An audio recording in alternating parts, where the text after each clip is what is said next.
Assalamualaikum warahmatullahi wabarakatuh. Assalamualaikum warahmatullah. Selamat siang teman-teman. Pada kesempatan kali ini kita berjumpa lagi di kelas kita Teknik Pengelasan Logam. Namun kita hari ini mengadakan kelas secara daring. Tapi sebelumnya alangkah baiknya kita berdoa. Menurut keyakinan kita masing-masing, berdoa dipersilahkan. Berdoa tidak dibatasi. Semoga apa yang kami sampaikan, apa yang saya sampaikan dapat berguna bagi teman-teman ke depannya.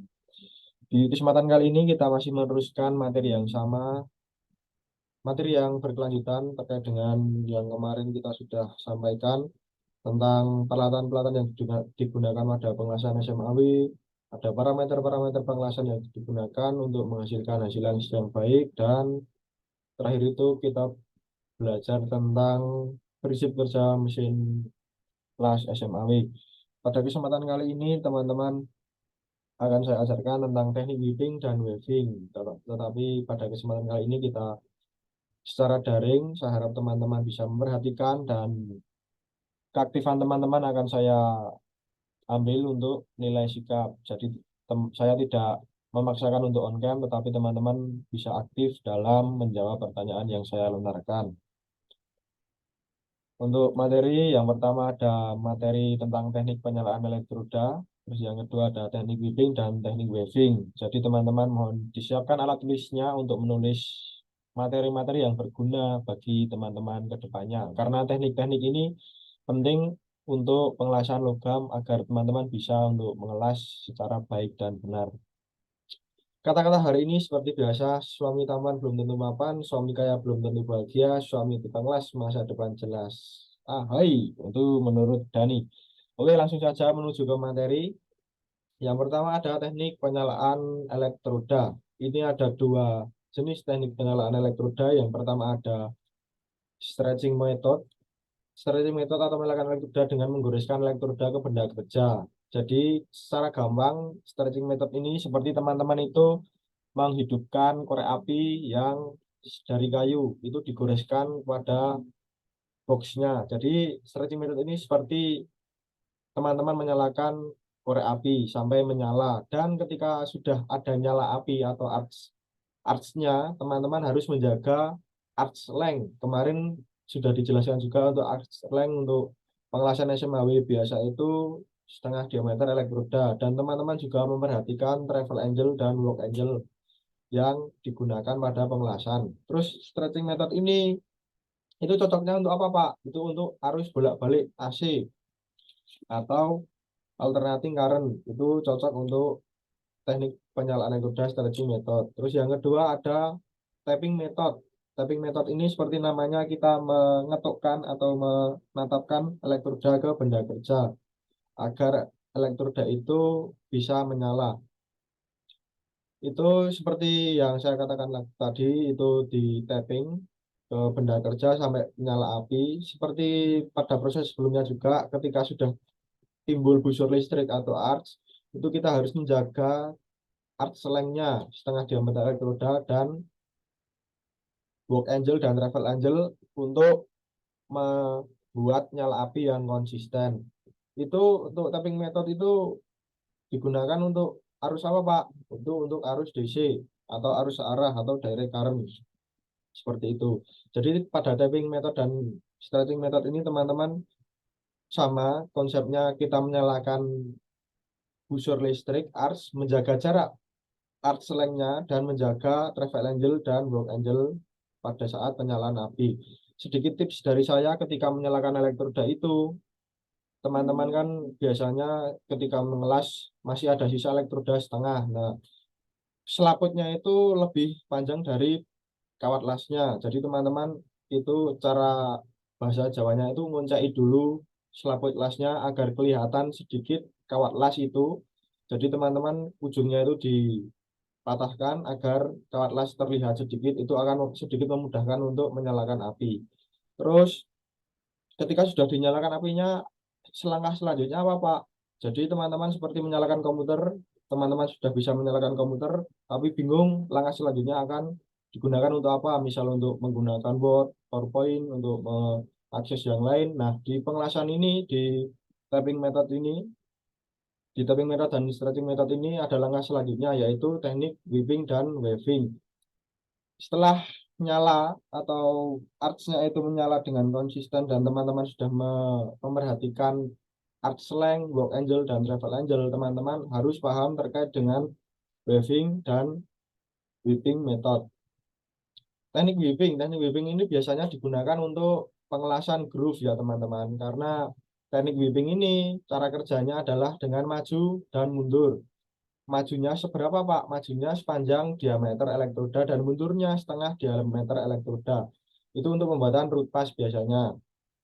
Majunya itu untuk apa Pak? Untuk membuat keyhole. Jadi teman-teman ketika pengelasan groove itu biasanya kita membuat keyhole dulu itu dengan memajukan elektroda. Setelah keyhole terbentuk kita mundurkan. Tujuannya untuk apa Pak? Kita mundurkan setengah diameter elektroda. Itu untuk mengisi lubang kuncinya atau untuk mengisi atau menutup lubang kunci sehingga penetrasi atau penembusan dapat dibentuk dengan sempurna. Jadi untuk teknik whipping ini kita hanya memaju dan memundurkan elektroda pada celah atau root pada pengelasan groove seperti itu. Jadi teman-teman dapat diperhatikan untuk teknik whipping, kita juga memperhatikan elektroda, diameter elektroda yang kita pakai agar teknik whipping ini bisa berjalan dengan lancar dan penembusannya dapat baik dan sesuai dengan toleransi. Terus untuk teknik weaving ada apa saja Pak? Untuk teknik weaving ini banyak macamnya teman-teman. Teknik weaving atau ayun, weaving itu ombak, jadi diterapkan pada pembuatan filler atau cover pass. Dan ini pada dasarnya mengayunkan elektroda ini mempunyai beberapa pergerakan. Teman-teman mungkin sudah tahu atau belum pernah juga tahu tentang teknik weaving. Ada teknik ayun, setengah lingkaran penuh, satu lingkaran penuh maksud saya, terus gerakan seperti huruf Z, segitiga, dan lain sebagainya. Nah, bisa dilihat pada gambar di bawah ini. Terus, yang pertama, teknik ayun atau pull atau drag. Teknik ini hanya kita menarik elektroda dan mendorong elektroda. Itu biasanya kita di posisi bawah tangan dan horizontal itu tanpa ayun, kita hanya menarik elektroda. Seperti itu. Terus untuk teknik ayun setengah lingkaran, bisa dilihat di gambar juga. Ini khususnya kita di posisi downhand. Sulit ketika kita akan melakukan pada vertical dan overhead. Terus ini ada keterangan pausing. Pausing ini kita memberhentikan elektroda pada posisi tertentu selama perbandingan 2:1. Misal kita mengayunnya 1 detik, itu kita pausing selama 2 detik. Seperti itu. Untuk teknik ayun Z, ini pada dasarnya sama. Kita di pausing di bagian tepi itu selama 2 detik. Perbedaannya hanya teknik dalam ayunnya ini membentuk huruf Z. Ini juga sama, cuma pausingnya juga sama selama 2 detik. Cuma teknik ayunnya ini lingkaran. Terus ya, nah ini untuk teknik ayun segitiga dan pohon cemara ini khusus untuk pengelasan fillet posisi vertikal karena pada saat posisi vertikal itu untuk teknik-teknik sebelumnya itu jarang kita lakukan karena kita harus mengisi perbatasan antara pertemuan dari benda kerja. Jadi kita membuat segitiga, kita arahkan ke kiri, ke kanan, lalu tusukkan ke posisi pertemuannya si benda kerja. Jadi seperti itu. Kita kanan kiri tusuk, naik. Seperti itu teman-teman. Ini untuk ke posisi vertikal dan sambungan fillet.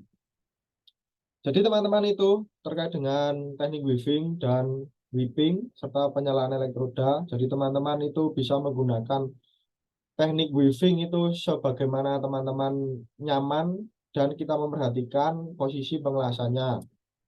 Lalu terkait dengan teknik penyalaan elektroda tadi ada dua jenis, teknik stretching dan teknik tapping. Jadi itu yang dapat saya sampaikan untuk teman-teman semuanya.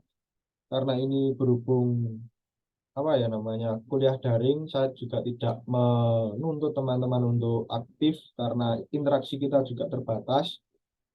Jadi teman-teman saya mohon untuk memperhatikan juga terus mencatat apa yang dapat saya sampaikan hari ini. Mungkin itu saja. Terus ini untuk tugas adalah pengaruh konsistensi weaving pada hasil pengelasan. Jadi teman-teman analisis terkait dengan hasil las ini kok bisa hasil las ini berbeda-beda. Ini ada pengaruhnya terkait dengan konsistensi weaving pada saat pengelasan. Mungkin itu teman-teman ada yang perlu ditanyakan? Ada, Pak. Ya, apa Mas Yudan? Kalau misal biasanya saya praktekannya digesek-gesek itu gimana, Pak? Elektrodanya. Apanya yang digesek-gesek? Elektrodanya. Itu termasuk stretching method Mas dalam penyalaan elektroda. Itu kira-kira menyalakan seperti itu boleh atau tidak ya, Pak? Boleh Mas, boleh itu seperti itu boleh untuk menyalakan elektroda. Yang penting tidak di tapping secara berlebihan. Mungkin teman-teman melihat teman-teman yang lain itu meneping secara berlebihan, padahal tidak tahu kita harus mematahkan flux yang ada di ujung elektroda tersebut agar kawat las kelihatan sedikit itu akan memudahkan dalam penyalaan elektroda. Seperti itu. Oke, mungkin cukup teman-teman karena waktu juga sudah melebihi batas waktu kita kuliah hari ini. Mungkin itu tugasnya hari ini adalah menganalisis pengaruh konsistensi waving pada hasil pengelasan. Terima kasih Mas Wildan atas pertanyaannya. Mungkin saya cukupkan sekian, kurang lebihnya mohon maaf dalam penyampaian, dalam tutur kata masih kurang berkenan. Kita tutup dengan berdoa. Berdoa menurut keyakinan kita masing-masing, berdoa dipersilahkan. Berdoa tidak dibatasi. Terima kasih teman-teman. Silahkan dikerjakan tugasnya. Silahkan melanjutkan kegiatan aktivitas yang lain. Terima kasih. Assalamualaikum warahmatullahi wabarakatuh. Halo warahmatullahi wabarakatuh.